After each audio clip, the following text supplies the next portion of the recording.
Hey everybody! So today we are discussing my personal tournament strategy. Whenever there is a tournament day and I finish my latest farming run and want to go on with the tournament, there is a certain checklist that I go through so that I don't forget anything important to set myself up for the tournament. So first thing on the checklist is the Guardian. If we go to the Guardian, we don't need the steel chip, and we're going to put on the attack chip instead. Now these chips are currently undeveloped, so the probability of them giving any practical help to me is very unlikely, but just in case, this would make more sense in the tournament build. The next thing on my checklist is the modules. Now if I'm gonna change my farming modules for my tournament modules, I just in case want to pay attention to the current coins at hand, and I'll tell you in a moment why. So in the first, the cannon slot, we do farming with the Astral Deliverance, but we do tournament with a Bounce Blitzer. And why is that? I'll show you in a moment. So if we, first of all, if we maximize the Astral Deliverance level, it's capped at level 100, and we get we get 3 of these sub effects, and the total power damage is 2.27. But if we go instead with the Bounce Blitzer, we can get a level cap higher. First of all, goes to 111 with my current charts, so the tower damage is all the way up to 3x, and I get 4 sub module slots.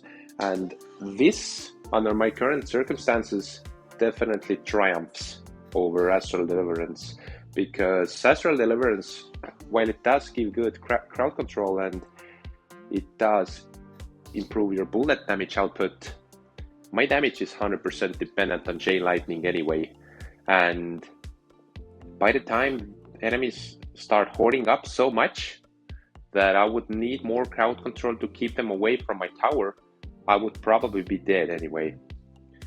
Now in the second slot, for the triangles, let's just restore the level here.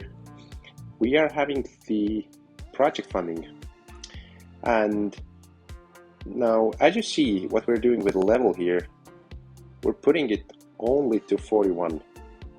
And why is that? Is because it caps out at 100 anyway, so we cannot have the 4th sub slot.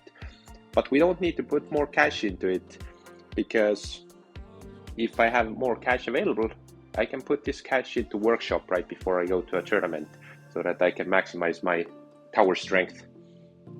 And same goes for my anti-Q portal. So if we equip this one, so it's 112 level, but we're gonna restore the level here and upgrade it to 101, because these additional levels from 101 all the way to 112 or whatever it was do not give me any additional benefit in tournament, because I'm running glass cannon, so additional health doesn't help me, but we do need the 101 for the sub effects here.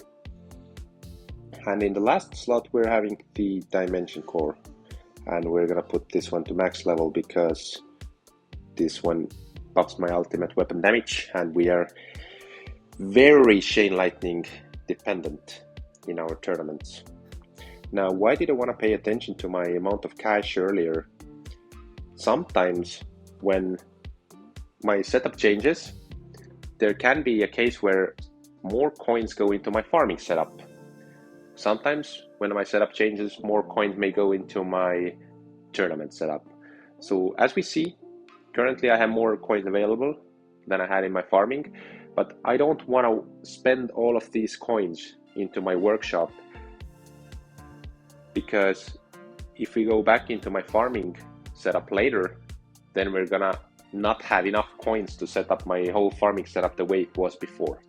So we had 3 billion coins available in my farming setup, so those are the coins that I'm willing to spend in the workshop right now before I go into my tournament. And maybe I'll just want to leave some room in there, like 20 billion just in case I'm gonna need for a lab to restart, maybe some labs finish, right? Now, the second thing I do for my tournaments is the cards. So I have a tourney card setup, and I just in case check to the end always, because during the run I usually change 2 cards later in the run, which would be the, I don't need to recover package chance, I don't know what it was in there. I'm gonna change out the cash one and the free upgrades one later in the run when they become less valuable. And what do I have equipped for my glass cannon tournament? So damage, obviously, attack speed, obviously. I don't need any health or health regen because everything can kill me 1 hit later in the run anyway. I really like the range. I have a very high range, and it definitely helps me because I don't have the black hole anyway. The black hole is range dependent, meaning it can be better in smaller ranges, and smart missiles can be better in smaller ranges because then the blast effect, which requires enemies to be closer to each other, but I don't have the smart missiles. I have the chain lightning, so it higher range takes more time for enemies to get to me, and it definitely benefits me. Don't need the coins. Slow aura is very good. Critical chance very good. Don't need the defense nor the enemy balance. Free upgrades good. Extra orb good. Plasma cannon good. Depending on the battle conditions, sometimes the main issue becomes the boss. Sometimes it becomes like the fast enemies, or sometimes maybe a ranged enemy manages to get a shot on me. But in many cases, the boss is the primary enemy, so you just want to be sure that I work on taking down the boss. So the plasma cannon is important. Now, wave skip is something that I equip later in the run instead of cash or free upgrades, because when we are closer to death and a boss manages to slip through, then I'm dead. But wave skip gives me the additional probability of skipping the boss wave. And the landmine stun is just a minor crowd control effect, which may help prevent enemies from charging right to my tower if there's a landmine in between. So the landmine stun is what I will put instead of the other one that I'm changing out, the cash and the free upgrades. Death ray, very important for damage. Energy net, important for keeping the boss away. Second wind definitely helps. Sometimes it helps more if I'll get unexpected early death. Sometimes it just helps me get like from one boss to the next boss. Now, demon mode card is one that could benefit me. However, under most cases, in most tournaments, I'm not just that fixated onto the screen that I would be able to trigger the demon mode whenever I'm gonna actually need it. I'm just gonna check the screen maybe every 20, maybe 30 waves, sometimes sooner, sometimes later, and having the right timing for triggering the demon mode is very unlikely for me, so I'm just not gonna have the demon mode. Now, the energy shield is very important for me. The energy shield is what allows me to fill up the berserker during the run, because any hits could one hit me and kill me, but energy shield, at the point where enemy damage overcomes, or enemy health overcomes my current damage, and enemy charges through, land hit on my energy shield, my berserker gets maxed pretty much instantly from that one hit in some tournaments. Sometimes it takes 2 or 3 hits. The next wave accelerator, nope, not for me currently. Berserker definitely, ultimate crit definitely. At the nuke is one of those which is basically like the demon mode, which if I was paying attention it would be beneficial, but currently I find more value from other cards because I'm not paying 100% attention all the way through at the end waves of the tournament, if you will. The next thing on my checklist is the labs, and I mean the range lab and the shockwave lab. So if we go to the range, as you see, I have pretty high range. I have my range set at 4 during my farming runs, and I set it to maximum in my tournament runs. So I just max this one. I would max the shockwave as well, but it's maxed anyway, so I don't need to double check the shockwave toggle. Then the next would be target priority. Now, I'm just gonna go to the battle here on tier 6 or whatever to change the target priority so we don't forget to do it later. And what do we run in tournaments? Usually is fast, ranged, and closest. So anything that's below closest doesn't matter anymore because closest includes all of the enemies. And this so far has been working for me, though I have not tested any different target priority strategies for a long time. So something else might be better. If you have any ideas for me to test out, I would really appreciate that, and you can leave that down in the comments. The next thing on my checklist would be the ultimate weapon toggles, because when we're running farming, we turn off Chain Lightning, we turn off Poison Swamp, we turn off Spotlight Missiles, so we just put everything on.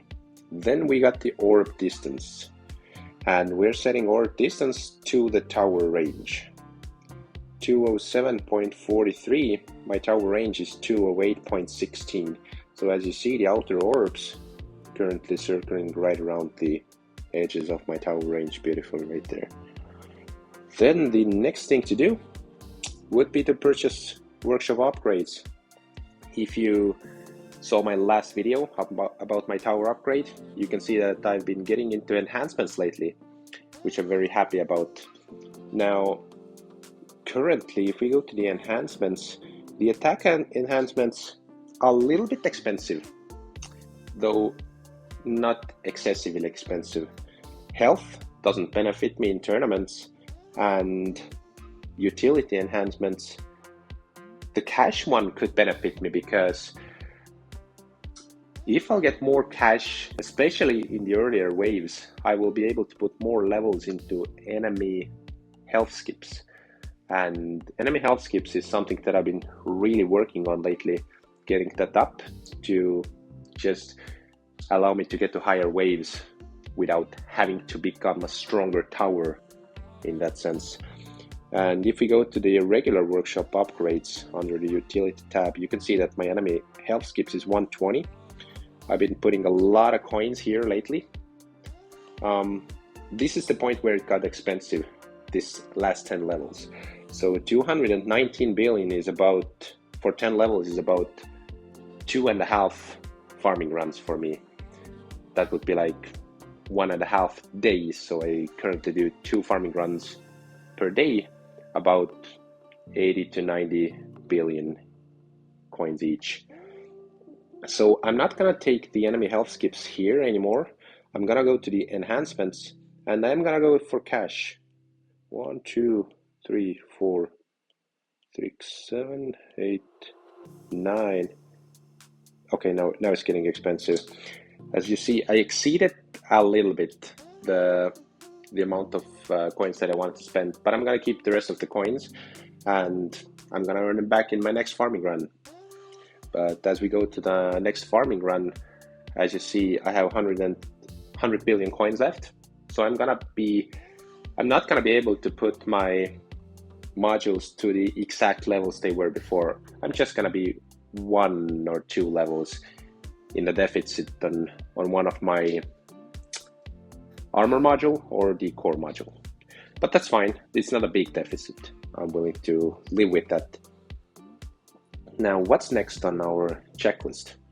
Well, just click the cloud save thing and restart the game, because I don't know, I used to not restart the game a whole lot, but I read somewhere that the game might get laggier, the game might get slower, the buggier, so I just want to make sure my game is running nice and smooth for the tournament, because any lag within the tournament can cause an enemy to teleport to my tower or a ranged enemy to shoot without getting killed first, and that can ruin my tournament in Last Cannon. I'm pretty fragile in that sense. I cannot take a whole lot of hits. So we're gonna restart the game here. All right, the game has been restarted. Now let's check the battle conditions for this tournament. So we're currently sitting in the Champion League. As you see, my latest results have been 14, 14, 6, 22, 16, 10, 10 in that range. And the battle conditions, what we have today. So we have Death Ray Resistance. I'm not worried about that. Thorns Resistance, completely irrelevant for me because I kill nothing with Thorns. Tank's Ultimate is one of those that a lot of the top players don't like it very much, as far as I've noticed on the Discord, because, I don't know, I guess they're hard to kill later in the waves, and they can block you from being able to shoot at ranged enemies, so that ranged enemies can sneak behind the tanks and land a shot at you.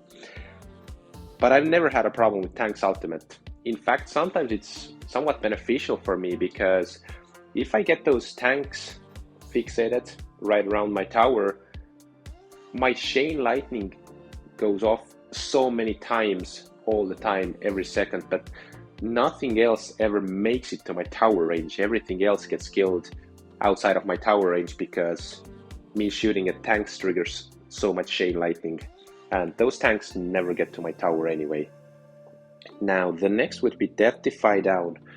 I mean, not worried about that. Sometimes I get a couple of Death Defies if I'm lucky. I rarely get over 3, usually like 1, maybe 2. And then the more bosses as we get every time. So looking at these battle conditions, honestly, I think they're pretty good for my build. I wouldn't be surprised if I'm gonna get a personal best out of this tournament. Current personal best is 920 waves, the third tournament down from the top, and we ranked 6th. So let's see how we're gonna do. Here we go to the battle. Now, first thing we're gonna do in the run, we're gonna fixate on the enemy health skips for, I don't even know how long, many waves, most likely, just because it pays off so well once we get to the later waves in the tournament. We're not worried about absolutely anything else. Now, are we ever gonna do anything in the health tab? No, not really. Anything that's meaningful here, maybe landmine radius for landmine stun, but this one has like 9 levels, so it'll auto-complete. I have all my free upgrades maxed. Also, if we go to the damage one, by later in the wave, I should have everything maxed here, but that requires me to start putting much coins into that at some point. If you look at my damage, I start at 5,000. So I usually so far have maxed my damage about wave 700 something, and that is the point where I can start collecting extra cash for my project funding. So this is the main strategy here. But currently, let's keep on getting health level skips and see you a little bit later. Hey, welcome back. Wave 113. Couple of side notes here. I just added one more thing to my checklist, which was the golden bot toggle, because the coins from golden bot are absolutely meaningless in a tournament, and we just want to avoid any additional things that may or may not cause any lag in the game. Now, I don't know if it actually does cause significant lag or not, but just in case, I can put it on my list. It's easy to toggle it on and off whenever I'm going to a tournament, or whenever I'm going out of a tournament, I'll go through the checklist again in the reverse order. So that's one more thing I'm gonna do now. Now, second side note, at this point the enemy health skips are starting to get fairly expensive, so I've thrown some levels into the recovery amount here.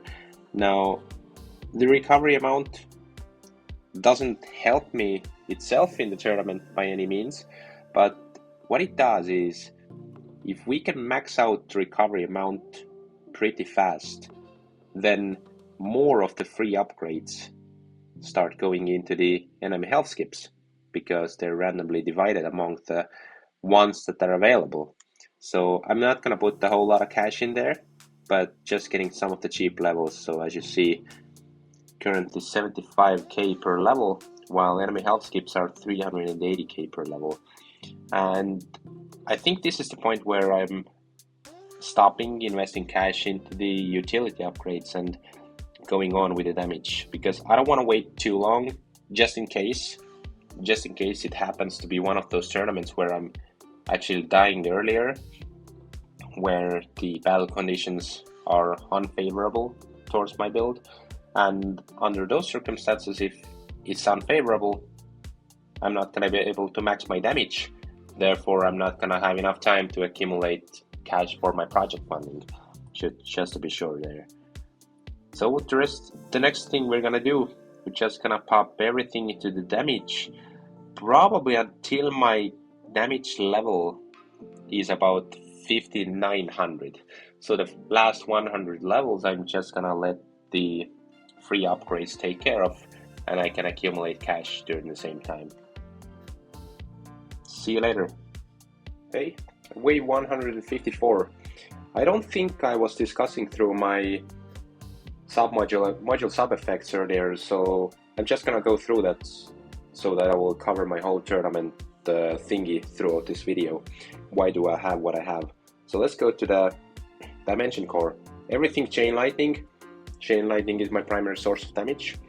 There's not many other choices here available to me.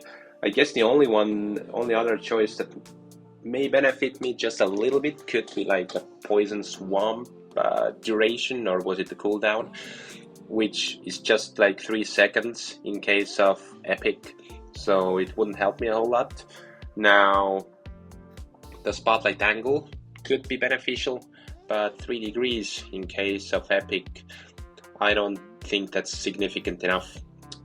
But once I do get this module all the way to like mythic, I would most likely take out the chain lightning damage and put in the spotlight angle of 11 degrees on 2 spotlights currently. That would probably help me more. Now, for project funding, what do we have? We have the cash, we have the enemy health skips, and we have the free attack upgrades. I don't think I have a whole lot of other good options here. And for my anti-Q portal, I want to make sure I maximize the probability of anybody getting hit by a shockwave. So we do have the shockwave frequency, we do have the shockwave size, and that's the reason why I have my shockwave lab maxed, and the value of the lab, the slider, maxed as well. So my shockwaves are pretty big. Now, as for the rest of the two, the orb speed and the knockback force, I could settle with many different ones, maybe the knockback chance as well, maybe the orb amount, but these are the ones that I got when I was rerolling, and since I was flexible with those, I didn't want to waste too many reroll shards rolling for these. And at the stage in the game where I'm currently at, when I'm rolling for the last sub that's currently available, I usually settle for a lower rarity because the rerolling cost goes very, very expensive. And for the last one, the cannon module, since I'm running max range, I do want to range one here. Attack speed means more chain lightning, and critical factor and critical chance are just gonna be good for my overall damage output. I could settle for maybe like multi-shot chance or multi-shot targets under one of those two, but this is what I got from rerolling, and they're good enough to keep. Let's keep going. See you later. Hey, welcome back again. Wave 166. So I always want to check who's in my bracket in my tournaments, and I've never until now saw anybody that I recognized in my bracket before. but today I do. I'm gonna go through here just quickly. Maybe somebody who's watching this video recognizes themselves, then please let me know down in the comments. Would be awesome to know who I'm sharing the bracket with. But if we look at here, running in position number 6, Strom. Now, I may be wrong, but there is a YouTuber named Strom whose videos I've watched way before I started creating videos myself. So Strom, if this is you, shout out to you. If this is not you, anybody else watching this video, you can check out Strom's YouTube channel. He has made some really good videos there as well.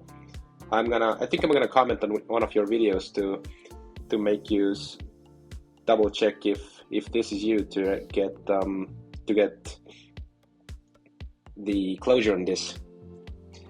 Welcome back, wave 195. So I keep getting these little thoughts and ideas that I want to share and shout out and stuff like that throughout this video. So first of all, I think I mentioned before, but if you have good ideas how I could run my tournaments better, what I should or could change in my setup, or what should I test, I would really appreciate that. You can leave your thoughts down in the comments. That would be super helpful. I'm not sure if I mentioned earlier, currently a lot of people run their tournaments based on the battle conditions, their setup. For me, I run almost every single tournament with the exact same setup. Now this can be looked by two ways. One way is looking at it is that my setup is so universal that it works for everything pretty well. Another way of looking at it is I just don't have any other options. So my tower is strong in only one way. Or the third way of looking at it is I don't know any better. So if you know any better, leave it down in the comments. The only battle conditions that I feel like I'm very weak against is currently the armored enemies. So the last time armored enemies showed up, I got like wave 380, while I had previously gotten well into the 700s. So I think the only change I would have made there to test would have been maybe change my modules, like the cannon module, because my current cannon module is to maximize my damage, but back then damage wasn't an issue. I just couldn't take the armor off the enemies, and the enemies piled up so much that maybe the Astral Deliverance could have helped more. And instead of the project funding, which is building damage, maybe I could have benefited more from like the Galaxy Compressor, just reduce the cooldown on some of my ultimate weapons. I don't know, we'll see. Maybe next time I'll try out those things when armored enemies shows up. But I hope to have my Poison Swamp at a better place by that time, and that should help with those armored enemies, because if they occasionally charge through Poison Swamp, stun has a chance of stopping them. Anyway, while we're at it, please feel free to comment, like, and subscribe for the algorithm, and see you a little bit later in the tournament. Alright, sitting at wave 632, and I just realized that my damage level has already went up to 59, 54, so we're gonna stop buying damage from this point. So we're currently sitting at wave 840, and we have still not taken a single hit of damage, which is mind-blowing for me. If we press the damage, you can see that I have taken 43 million damage, which doesn't even increase the Berserker multiplier, but that was probably a vampire that happened to suck me for a split second before getting demolished right there, which basically is not even a hit. But usually I've been taking the first hit right about wave 600 or something, so still not having taken any hits at 845 is very, very promising here. Damage. I maxed out the damage workshop level at wave 697, which was sooner than I expected. And this gives me the confidence that next time I will be putting more cash into the enemy health level skips early on and start developing my damage just a little bit later. I think it was between 150 and 200 waves where I stopped putting cash into enemy health skips. So next run I will probably put all my cash into enemy health skips right around wave 100, 300, wave about 300 or something. So I think that should be very reasonable. And what else? As you see, I've already got 87 million cash, which is a good amount of cash for most of my project funding multiplier. I think it was Crover Zero and Greeny said in their latest video that you get majority of the benefit from your project funding, probably in like 95 to 98% already when you have 100 million cash. And I do agree with that. The multiplier or the damage from the project funding decreases very, very, very slowly already at 88 million and beyond 100 million as well. I wish they did show like the project funding multiplier when you click on the damage here, the way they show the Berserker multiplier. That would make it easier to track things and then just understand how fast it goes up. So yeah, if any of the developers of if any of the developers from TechTree are watching my video, by some miracle, here's an idea for you. Put the project funding multiplier visible into the damage slot right there. Alright, wave 870, and as you see, one of my energy shield charges has been triggered, which means that I have taken a hit, and if I take a hit at such a late moment in the run, the enemy attack is already 6.3 trillion, so my Berserker goes instantly maxed, which is pretty nice. So basically my damage is 8 times higher now. So if it took me 870 waves to take the first hit, and now I got 8 times higher damage, I expect to go probably over 1,000 in this run, hopefully. But we'll see. Alright, here I can show you the boss damage breakdown. So this is pretty much how it's gonna be all the way until the end of the run. Plasma Cannon does its 54%, and the rest is done by Chain Lightning. If the boss hits like a landmine, it's probably 0%. If the boss makes it to my Poison Swamp, it's probably 0%. The only other thing that can do damage to the boss is the boss orb hit. I do have this slab maxed, and it can be pretty useful. If you look at the Poison Swamp here, you can see that the orbs are circling right around the Poison Swamp. So if the boss gets stunned by the Poison Swamp, in the correct sector, of course, it's gonna take a lot of orb hits. So that's how I've placed this is how I've developed my swamp size. So this is how swamp size matters. Unfortunately, there is not like a slider for swamp size, so you can make yourself a problem if you develop your swamp size a little bit too large, because I think it's preferable in most cases that your swamp is not further out than your orbs. And I didn't consider that in the first place, so I was lucky to think about it before it was too large already. But for those of you who don't have Poison Swamp, or haven't studied Poison Swamp, I'm gonna explain the mechanics a little bit. So as you see, the Poison Swamp always spawns a little bit shifted from the center of your tower, but it does always cover your tower. It's always shifted the same distance from your tower, and it spawns in the random direction from your tower. And this is one of the places where Poison Swamp quantity comes into play, because it is possible in the current game to build your Poison Swamp into a Perma Poison Swamp, also a double Perma Poison Swamp, and even a triple Perma Poison Swamp under certain conditions.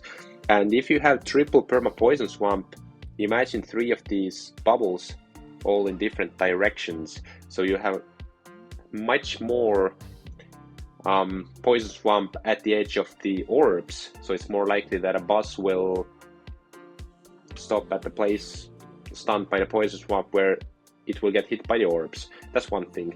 Another thing is that if the poison swamp is placed a little bit shifted from the tower, it may be annoying for early players, but it opens up very different new strategies for later in the game once you have Chronofield Plus unlocked, because Chronofield is gonna make bosses or all the enemies go running circles around your tower, right? The Chronofield Plus. And this is gonna make the enemies go in and out, in and out, in and out of your poison swamps. And every time they enter a poison swamp again or a new poison swamp, the chance of them getting stunned is applied again. So this is a pretty good crowd control strategy potentially in the late game. Alright, wave 937. This is officially a personal best run. And the way things are going, I think it's gonna be a big personal best. Alright, wave 962. And we just lost another energy shield charge. And at this stage of the game, if my damage is pretty much maxed, I don't have much else weapons to bring out. Starting to take hits means that the end might be closer. And at this stage of the tournament, they usually slow down the game speed about sometimes to 4, 3, or 2, or at the very, very late waves, sometimes even to 1, just to make sure that I don't get any unexpected hits from glitching enemies or fast teleporting to my tower. Another thing I'm gonna do now is I'm gonna switch out the cards, because I'm not gonna benefit much from the cash beyond this point. My project funding gives me most of the benefit, so we're gonna put the landmine stun in there. And as far as free upgrades go, the only upgrades that I can get that may benefit me are the enemy health skips. But if I get a couple of levels into the enemy health skips at such a late wave, it probably doesn't even give me one more. And it's not like I'm taking away all of my free upgrades. I'm taking away 10%, and I still have, 49% of free utility upgrades. So yeah, now it's time to wait for the death running. I think I'm around at 2.5x, and we'll meet when I'm dead. Sitting at wave 1027, we just lost the wins in the previous level. So from this point on, we're expecting a quick death, and we're setting the game speed to 1 just for these last waves. Alright, here we are. Wave 1035. A very nice personal best. Now if we double check our positioning. Okay, we're 6th. 6th is my previous personal best, so I'm not gonna get any better than my previous personal best position. But I'm very, very happy with anything that's below 10. But looks like Strom is in first position. Cheering for you, man. I hope you win this tournament. But thanks for watching. I hope you like this video, and until next time.